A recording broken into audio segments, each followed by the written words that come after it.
Hello বন্ধুরা, কেমন আছো? আশা করি সকলেই খুব ভালো আছো আর আমিও খুব ভালো আছি। আজকে একটা নতুন ব্লগ ভিডিও নিয়ে চলে আসলাম। তোমরা পাশে থেকো, সাথে থেকো, ভিডিওটা পুরো দেখতে থেকো।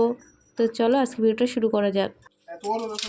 আর ভিডিওটি ভালো লাগলে অবশ্যই একটা লাইক, একটা কমেন্ট করে দেবে। আর নতুন বন্ধু যারা হয়ে থাকবে চ্যানেলটিকে সাবস্ক্রাইব করে পাশে থাকবে। আর বন্ধুরা দেখতে পাচ্ছ এখানে পাট কাটনে আমরা কি করছি জানো? আমাদের এখানে নিয়ম আছে 3 দিন ধরে ভূতের ঘর পোড়ায়, মানে লক্ষ্মীর পর বিয়ে দেয়। আমাদের বাপের বাড়ি এই জিনিসটা নেই, কিন্তু শ্বশুরবাড়ি এই নিয়মটা আছে। বাচ্চারা, প্রত্যেক বাড়ির বাচ্চারা মানে পুজোর 2 দিন আগের থেকে এই জিনিসটা করে। লক্ষ্মী কালী পুজোর দিন পর্যন্ত এই মানে পাটকাঠি দিয়ে ভূতের ঘর পোড়ায়। তো আজকে সেটাই করছে আমার মেয়ে। মেয়ের জন্য বাবা করে দিচ্ছে, দেখতে পাচ্ছ। মেয়ে তো খুবই আনন্দ পাচ্ছে আর আমার বেশ মজাই লাগছে। আর এদিকে রান্না করছি, এদিকে একটু একটু করে ভিডিও করছি। তো সব কিছুই দেখাবো তোমাদের সাথে, তোমরা সাথে থেকো। আর তোমরাও তো এখানে এরকম নিয়ম আছে কি না অবশ্যই জানাবে। আর এক এক জায়গাতে এক এক রকম নিয়ম থাকে। তো আমাদের এখানে কালী পুজোর 2 দিন আগে থাকতে যবের থেকে এরকম ভূতের ঘর পুরানো হয়। আর এরকম লক্ষ্মীর পর বিয়ে দেয়, বলে কি না তখন বাড়ির থেকে বউদের কোথাও যেতে নেই। তখন কালী পুজোর দিন পর্যন্ত বাড়ির থেকে কোনো মহিলারা কোথাও গিয়ে থাকে না। তো আর এদিকে দেখো তোমাদেরকে নিয়ে যাচ্ছি, বাচ্চারা মিলে ভূতের ঘর বানাচ্ছে। কত সুন্দর করে বানাচ্ছে দেখো। আগে নাকি এই ভূতের ঘরগুলো খুব বড় বড় বানাতো, কিন্তু যত দিন যাচ্ছে সব কিছু চেঞ্জ হয়ে যাচ্ছে। তো এখনও যে ধরে রেখেছে এই নিয়মগুলো, এটাও ভালো লাগে বেশ দেখলেও। তো দেখতেই পাচ্ছ বাচ্চারা কত সুন্দর করে ভূত বানাচ্ছে। তো এই ভূত এখন বানাবে, এগুলোর সন্ধ্যার সময় পুরানো হয়। আর ওই পাটকাঠি যেগুলো দেখালাম ওইগুলো দিয়ে সবাই আগুন ধরায়, এগুলোতে মন্দির থেকে ধরিয়ে নিয়ে আসে। এরকম ভূতের ঘর হয়, সেখান থেকে ধরিয়ে এনে সবাই যে যার ভূত বানায় সেখানে গিয়ে সেইগুলো ধরিয়ে দেয়। আর খুবই মজা করে আজকের দিন থেকেই। আর এইদিকে আমার মেয়ে দেখো কাজ করছে বাবার সাথে। আর বাবা এখন আকাশ প্রদীপ বানাচ্ছে। আমাদের শ্বশুরবাড়ি আকাশ প্রদীপ দেয়, পাটকাঠিগুলো কেটে সুন্দর করে ডিজাইন তৈরি করে এর মধ্যে দিয়ে একটা প্রদীপ উপর থেকে ঝুলিয়ে দেয়, সেটাকেই বলে আকাশ প্রদীপ। আমি এইগুলো জানতাম না এত কিছু, কিন্তু আমার শ্বশুরবাড়ি এসে অনেক কিছুই দেখতে পাচ্ছি। আমাদের বাপের বাড়িতেও নিয়ম আছে 14 প্রদীপ দেয়, 14 শাক খেয়ে, কিন্তু এইখানে হলো আকাশ প্রদীপ দেয়। আর এইদিকে আমি রান্না করতে করতে দেখো একবার করে ভিডিও করতে চলে গেছিলাম, এসে আবার ফিরে এসেছি রান্নার জায়গায়। আজকে আমি ডাল আর এদিকে ভাত বসিয়ে দিয়েছি। ভাত তো হয়েই গেছে আর ডালও হয়ে এসছে। আর এই দেখো আবার চলে এসেছি ভিডিও করতে। মেয়ে তো বাবার সাথে খুব মজা করছে, বাবাও মজা করছে আর কাজ করছে। বাবাকে তো খুব ডিস্টার্ব করে দিচ্ছে। বাবা একবার আকাশ প্রদীপ বানাচ্ছে, আবার খুলে ফেলেছিল, আবার নতুন করে বানাচ্ছে। মেয়ে এত বদমাইশি করছিল। তো যাই হোক, তোমরা ভিডিওটা অবশ্যই দেখো, কেউ স্কিপ করে দেখো না বন্ধুরা। আর তোমরা পুজো, কালী পুজো কীরকম কাটাচ্ছ অবশ্যই পরে জানিও। আর দেখতে পাচ্ছ কীভাবে তৈরি করছে। এটা যখন তৈরি হয় না খুব সুন্দর লাগে। অনেকে এগুলোর মধ্যে অনেক রকম ডিজাইন করে, অনেক রকম ফুল দেয়, কালার করে পাটকাঠিগুলোকে। কিন্তু আমরা অত কিছু করব না, আমাদের সিম্পল এরকমই থাকবে। এই জিনিসটা তৈরি হোক, তারপর তোমাদেরকে দেখাবো কত সুন্দর লাগে। আমার বরমশাই নিজেই মনে হয় ভুলে যাচ্ছে নাকি করতে গিয়ে। আর বন্ধুরা তোমাদের ওখানে কি এরকম নিয়ম আছে? যদি থেকে থাকে অবশ্যই কমেন্ট বক্সে জানিও। আর ভিডিওটা কেমন লাগলো অবশ্যই জানাবে কিন্তু। বড়মশাই এখন ধীরে ধীরে করতে লাগুক, এইগুলো দেখি। টাইম লাগে একটু। আমি একবার করেছিলাম এরকম, প্রথম বছর করেছিলাম, কিন্তু আমার তো অনেক টাইম লেগেছিলাম। আমি তো কোনোদিন জানতাম না কীভাবে করতে হয়, কিন্তু ভালোও লেগেছিলো। আমি সেই বছর খুব সুন্দর করে সাজিয়েছিলাম আকাশ প্রদীপ রাখার। এই পাটকাঠি দিয়ে যে জিনিসটা তৈরি হয় ফুল টুল দিয়ে খুব সুন্দর করে সাজিয়েছিলাম, কিন্তু আজকে অত টাইম নেই। আর আজকে প্রচণ্ড কাজ, এদিকে বাজার করে নিয়ে এসে সেইগুলোকেও গুছোতে হবে। তো আজকে যেরকম পাচ্ছে করে দিচ্ছে, এরকমভাবে ঝুলিয়ে দেবো আকাশ প্রদীপের জন্য। কোনো কালার করব না, কিচ্ছু করব না। আর এদিকে রান্নাও হচ্ছে, দুপুর টাইমে এটা করতে বসেছে। তো এইগুলোকে আবার সুতো দিয়ে সুন্দর করে বাঁধবে, চারিদিক থেকে বাঁধবে, তারপরে গিয়ে তোমার সুন্দর একটা সেট করবে। প্রত্যেক বাড়িতে এটা, আমাদের এখানে প্রত্যেকটা বাড়িতে এগুলো ঝুলবে আজকে আকাশ প্রদীপটা, প্রত্যেকটা বাড়িতে। দেখতে বেশ খুব সুন্দরও লাগে, সবার ছাদের দিকে ঝুলিয়ে রাখে তো, লাইটিং জ্বলে, তার মধ্যে এটাও জ্বলবে খুব সুন্দর। আর আমি এখন যাব রান্নার দিকে। দেখো এদিকে আমার ডালও হয়ে গেছে, ডালটাকে একটু ফোড়ন দিয়ে নেবো। আর আজকে পাবদা মাছ রান্না করব। তোমরা কে কীরকমভাবে পাবদা মাছ করো জানি না, কিন্তু আজকে আমি পাবদা মাছের ঝাল করব পোস্ত দিয়ে। তো তোমরা রেসিপিটা অবশ্যই দেখবে, সাথে থাকবে।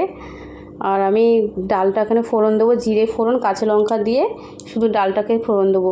কিন্তু একটা মজার বিষয় হয়েছে, আমি ডালে করেছি কিন্তু আমি হলুদ দিতে ভুলে গিয়েছিলাম।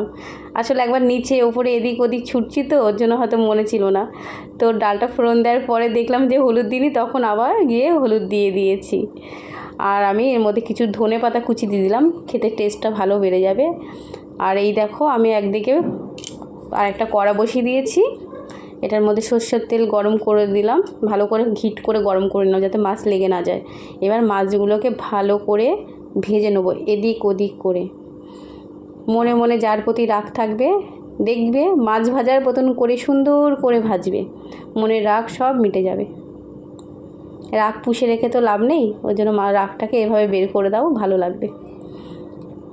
আর এখানে পাবদা মাছগুলোকে ভালো করে ভেজে নেবো আজকে। আর মেয়ের জন্য 2 পিস রুই মাছ নিয়ে এসছে বাজার থেকে, ওই 2 পিস করে দেবো, ভাজা করে দেবো আর ডাল দিয়ে খাইয়ে দেবো মেয়েকে। পুজো বলে আমাদের পুজোর আগের দিনও নিরামিষ খেতে হবে আর পুজোর দিনও নিরামিষ হবে, যার জন্য এই বছর মানে মাছটা কম আনা হয়েছে। আর যে কটা মাছ নিয়ে এসছে আজকেই করে ফেলবো সব। আর মেয়ের জন্য এই দেখো 2 পিস মাছ রুই মাছ ভেজে নিচ্ছি, মাছগুলো ভালো করে ভেজে নিচ্ছি। এবার একটা পেস্ট তৈরি করব। আমি কাঁচা লঙ্কা, টমেটো, পোস্ত, আদা সব কিছু একসাথে দিয়ে একটা পেস্ট তৈরি করে নিয়েছি। আর এইদিকে দেখো মাছগুলোও ভাজা হয়ে গেছে। এবার এই তেলেই আমি রান্নাটা করে ফেলবো। আমার তেলটা একটু বেশি হয়ে গেছে, বরমশাই বলে কম তেল খাও কম তেল খাও, ভাবি কম দেবো কিন্তু হাত থেকে যেন সে বেশি পড়ে যাচ্ছে। তো আজকে আর তেল দিলাম না, এই মাছ ভাজার তেলেই আছে রান্নাটা করব। আমি এখানে কালো জিরে ফোড়ন দিয়ে দিচ্ছি।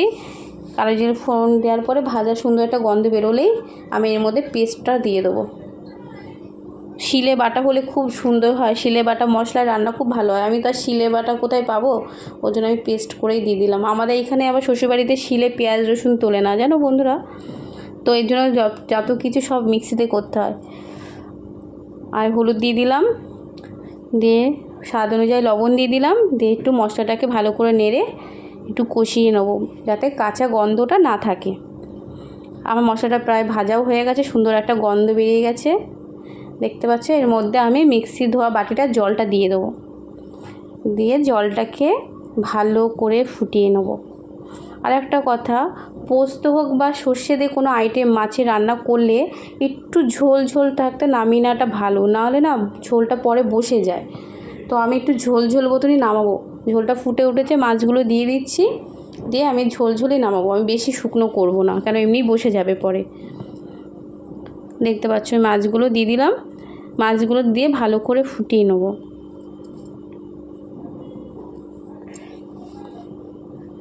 ভালো করে ফুটিয়ে নিলে আমি এর মধ্যে দিয়ে দেবো লাস্টের দিকে সামান্য সর্ষের তেল ওপর থেকে ছড়িয়ে দেবো, এতে সুন্দর একটা গন্ধ বেরোবে। আর দেবো ধনেপাতা কুচি, টমেটো সসও দিয়ে দিচ্ছি, এটাতেও একটু টেস্টটা বেড়ে যাবে।